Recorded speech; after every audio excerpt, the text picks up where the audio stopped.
Is cryptocurrency bad for the environment? If we're talking about Bitcoin, the uncomfortable truth, the harsh reality that nobody wants to admit is that the answer is yes. But watch this whole very short video because a lot of people want this to be a black and white issue.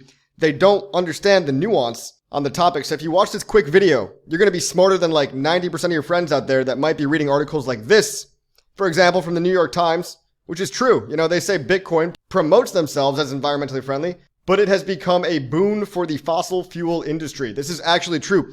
Bitcoin is wasteful and bad for the environment. I'm going to tell you why it might not be as big of a deal as you think. There's all kinds of reasons, but you're going to have a lot of the mainstream media, the establishment. This is the narrative that they're going to push on you, especially as crypto gets more popular, because the thing that crypto threatens, guys, it threatens the elites, okay? It threatens the banking cartel.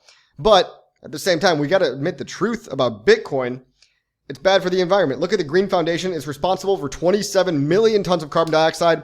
That's a lot. But I need you guys to understand one thing, okay? We talk about Bitcoin and we also talk about cryptocurrency. They are not equal, okay? Bitcoin is one of many cryptocurrencies, even though it's the most popular. You know, it's got the brand name. Bitcoin's been around the longest, but Bitcoin is only a subset of the rest of cryptocurrency. It's not all of crypto. It's a large chunk of it, maybe like half, but there's a lot of other cryptocurrencies out there.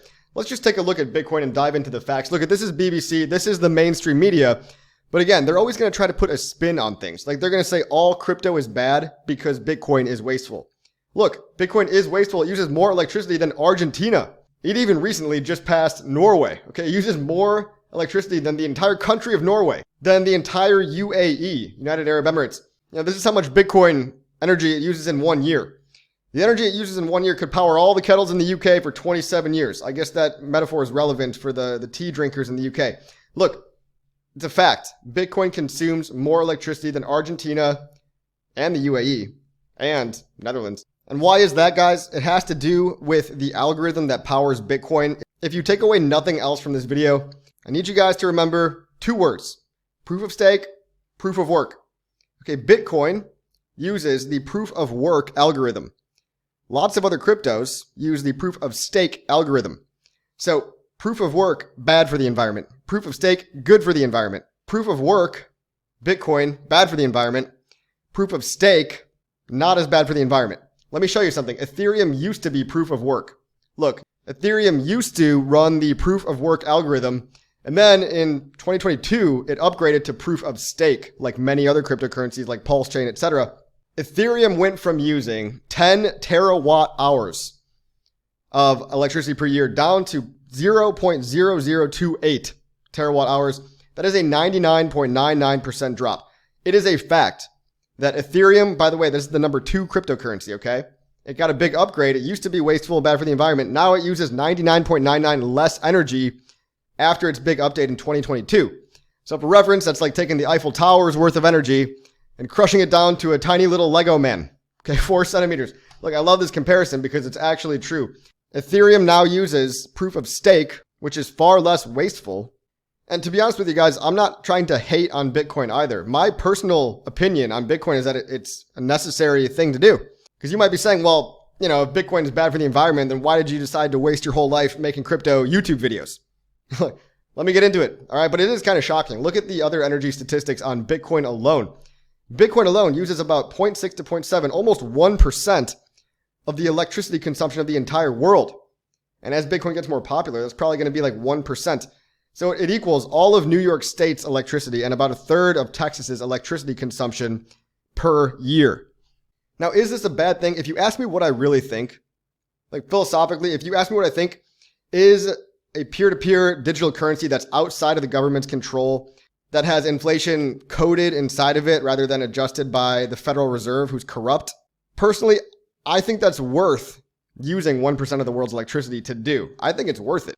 Because you got to understand what they're trying to do here. They're trying to get you to be angry about the wrong thing by triggering you with a hot button issue. Oh, the environment. Look, I'm environmentally friendly too. I want what's best for the environment.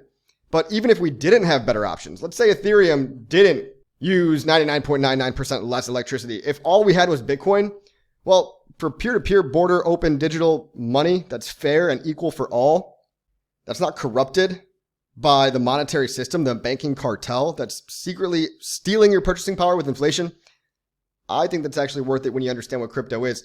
But you can also see the silver lining too over here. Here's a Forbes article because a lot of the Bitcoiners will say, oh, well, it's all renewable energy. Well, not really. It's not all renewable energy, but it is 50% of Bitcoin mining is renewable energy. Okay, furthermore, look, 23% of that is done using hydropower. 7% of that is done using solar power. And a lot of it is geothermal. So the argument is true that the energy wasted on Bitcoin probably does contribute to innovation and more innovation in renewable energy. Because the cheaper you can make energy, the more Bitcoin you can mine. So it actually incentivizes people to make cleaner energy.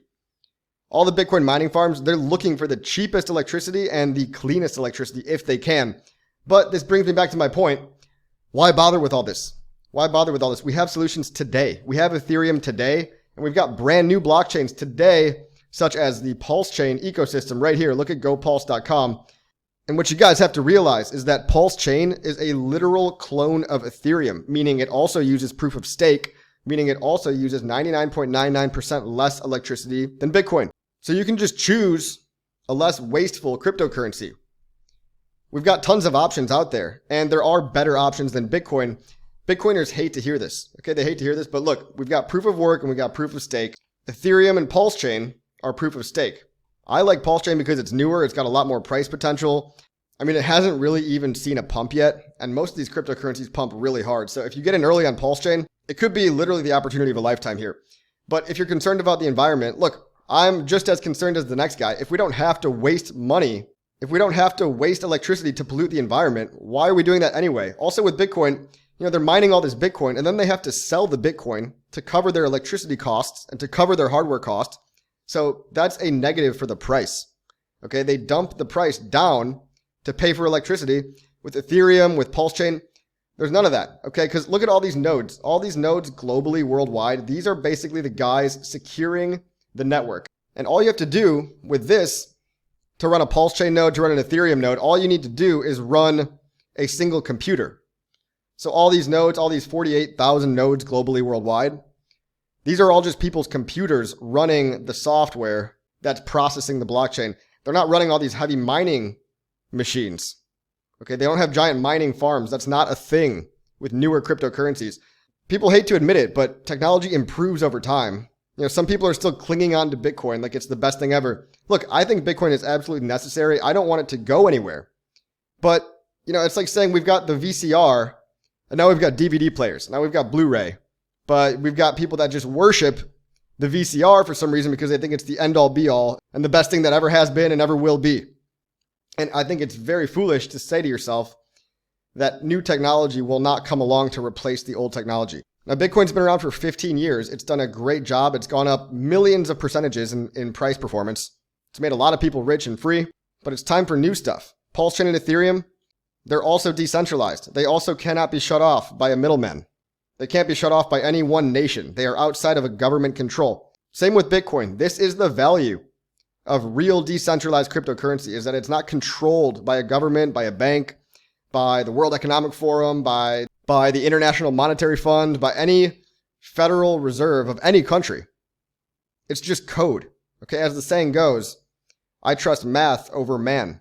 You should trust math over man. You should trust crypto over a bunch of dudes in a big dark room at a table wearing robes, trying to pull all the strings and figure out what the inflation should be. The system is crumbling. Crypto is the way out. And Bitcoin is bad for the environment. But we've got better stuff. We've got newer stuff with more price potential.